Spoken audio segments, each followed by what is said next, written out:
Key assessment for RESIT, component 3. Question 1. We've got a Nephron, and you should be able to name all of these, but that's not the question. We need to identify the processes going on. Ultrafiltration. So that's the filtration of the blood and the filtrate going into the Bowman's capsule. So we're interested in the glomerulus and those kind of filters, basement membrane and so on, going into the Bowman's capsule. So that's going to be Q and S. And immediately you notice, well, it's not just one letter, is it? This lists all the letters which apply to each statement. So beware, more than one. Where ADH receptors are present in the membranes of cells, well, you know ADH receptors, it's the cells of the collecting duct and distal convoluted tubule. The only option here that you can go for is V, so that's going to be V there. That's the only choice. Always impermeable to water. Well, water can transport through most of these areas, apart from the loop of Henle, where the two sides, the descending and the ascending loop, have two different roles to play. In the ascending loop we're getting ions being pumped out, and the descending loop, that's where water is moving out along this gradient. So we certainly don't want water moving in or out of the ascending loop, so that's the answer, W.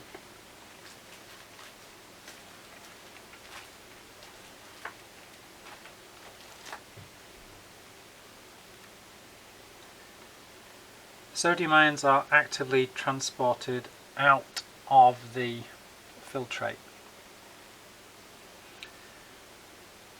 So we've got the filtrate in here and moving out. We can have our proximal convoluted tubule, where we're getting reabsorption, and also, as we've just mentioned, in W we're getting ions being transported out, sodium and chloride effectively actively transported out. So our answer again can be W is our kind of main answer, but we could have T there as a possibility. Where there's an increase in water potential of the filtrate as it flows along. So it's getting a bit harder now. So this means increase in water potential. It means more like pure water or less ions in there.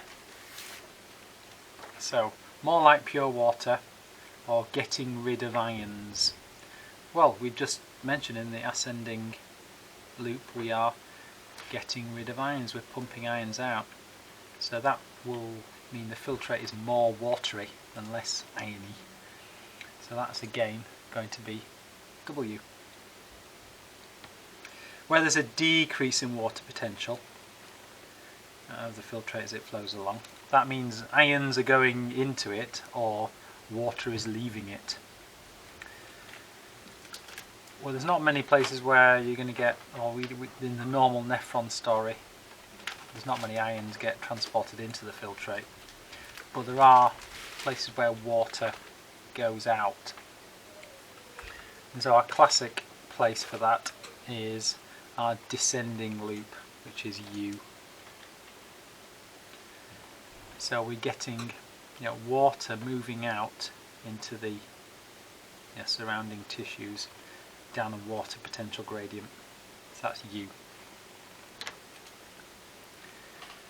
Part B, we've got a volume of fluid filtered is called this GFR, glomerular filter rate.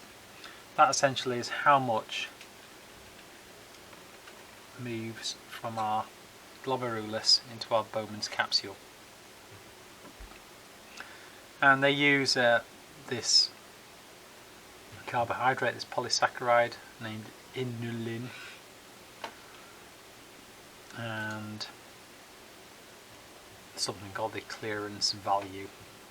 Anyway, here's the numbers that they're giving us in a table, and they're telling us that one thing equals another. Inulin clearance is equal to GFR, and so we can calculate the GFR just by sticking these numbers into this equation. So there's 2 marks here. The first mark is really just stick the numbers in and calculate something, and then convert the units. So we've got a problem with the units. We've got something that is there per hour, and that's there per day. And milligrams is all alright, dm cubed is alright. There's a mistake on the paper. It says milligrams and there's units down here. That is just wrong. I'll show you why that's wrong in a second. So let's put these numbers into this equation. So GFR equals urine inulin concentration. So inulin in urine, 300. That's our first number. A number of students, when they put things into the equations, quite often put things in upside down. So just be careful. Times the volume of urine. So the volume of urine is 0.1. Divided by plasma inulin concentration, and that's a top line there, which is 4. So when you calculate that, so it's 300 times by 0.1 divided by 4 is 7.5, and that is 7.5. Well, that is per hour. So dm cubed per hour. We've got rid of the milligrams because there was milligrams on the top half of the equation and milligrams on the bottom half of the equation. So milligrams doesn't appear in the final unit, so that's why our final answer unit in the paper is actually wrong. Now we just need to convert this into days, so convert hours into days. So we just need to times that by 24, which gives you per day. So 7.5 times by 24 is 180. So 180 dm cubed per day. So 180 litres gets filtered by your kidneys every day, which is pretty amazing. Part 2, the plasma volume in a 70 kilogram human male is approximately 3 dm cubed. How many times the plasma is filtered per day? This 70 kilogram human male is actually a bit of a red herring, because all we need is the kidneys will filter 180 per day, 180 dm cubed per day, and the volume in this guy is 3. So how many times does that 3 get filtered? And so it's just really 180 divided by 3, and you can do that in your head as 60. 180 divided by 3 is 60 down there. Yeah, because if you've got 3 and these kidneys do 180, then the chances of each dm cubed going through the kidney is 60. That's only 1 mark though, so there's not. Don't panic if you can't do that bit. Part C, selective reabsorption takes place in the proximal convoluted tubule. You know that. Name the process by which water is reabsorbed. Well, if you see any exam question, it goes, name the process by which water, then the answer is usually going to be osmosis. Yeah, because that's how water moves. So osmosis there. So that's your easy mark in part C, and then things get a little bit more tricky. Non-polar, which means it doesn't dissolve in water, such as the insecticide DDT. It's a big, huge molecule, that's why it doesn't dissolve. It can diffuse through the membranes of the cells. Okay. Suggest and explain why more of these molecules diffuse through the cells into the blood at the terminal end of the PCT. What a stinker. What a stinker of a question.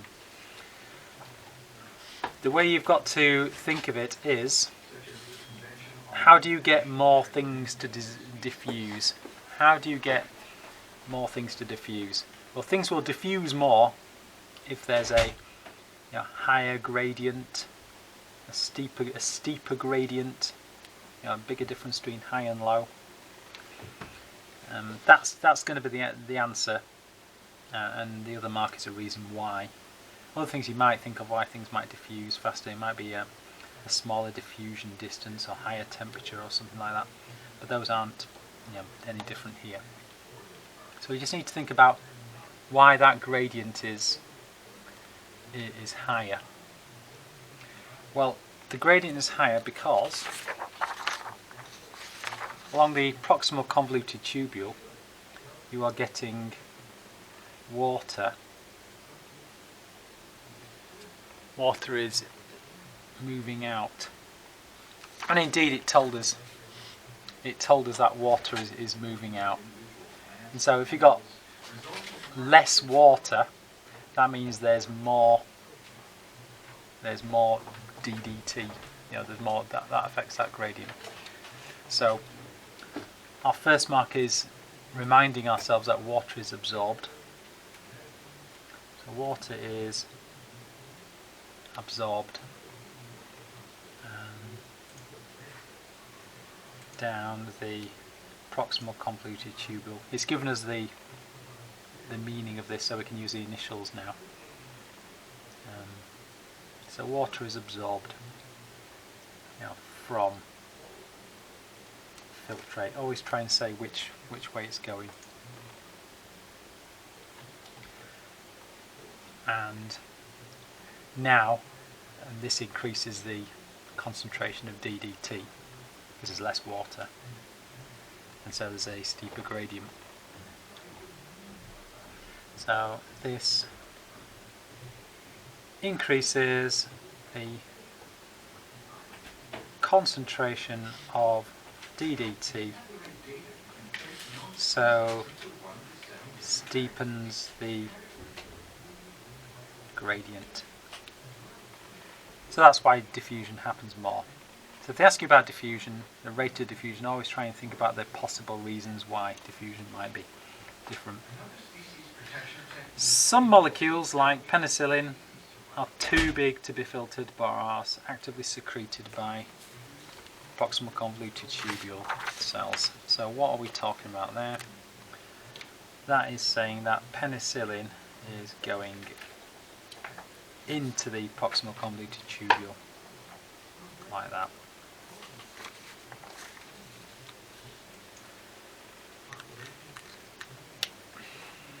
What would you expect to happen to the concentration of penicillin in the glomerular filtrate as it passes along the proximal convoluted tubule? Well, if you look at the diagram, if water's moving out and penicillin is moving in, then the concentration of penicillin is going to go up for two reasons. Firstly, there's less water there, and second, there's going to be more penicillin there because it's actively secreted. So two good reasons why it's going to go up. It just asks us what we'd expect to happen, so let's just have it increases. And the last part, for 2 marks, people with uncontrolled diabetes have high concentrations of blood glucose. This results in high concentrations of glucose in the glomerular filtrate. Explain why all of this glucose cannot be reabsorbed. So what that is telling us here, so this blood this blood, there's the afferent arterial, this blood has got too much glucose. So actually some glucose is coming into our filtrate there. Okay, so all glucose dissolved in the plasma will get filtered in ultrafiltration and move into the proximal convoluted tubule. You know that, but there's too much. Normally what would happen, the glucose would get reabsorbed back into the body in the proximal convoluted tubule, but there's too much. So why, if there's too much, can't we reabsorb this? Well, you need to think of how glucose gets reabsorbed. And if you remember this story of co-transport of glucose, well, that relies on protein carriers in the membranes of the cells. So if we've got enough protein carriers for the normal amount of glucose that will be there, that's great. Too much glucose, well, we run out of protein carriers, and that's a problem. So we just need to put that into words. So there are a limited number of protein carriers in the membranes, and you might have said transport proteins or co-transport protein. Anything's acceptable there along those lines. And what's the problem? These are saturated or working as fast as they can, that sort of idea. So depends on your revision of whether you remembered about co-transport of glucose.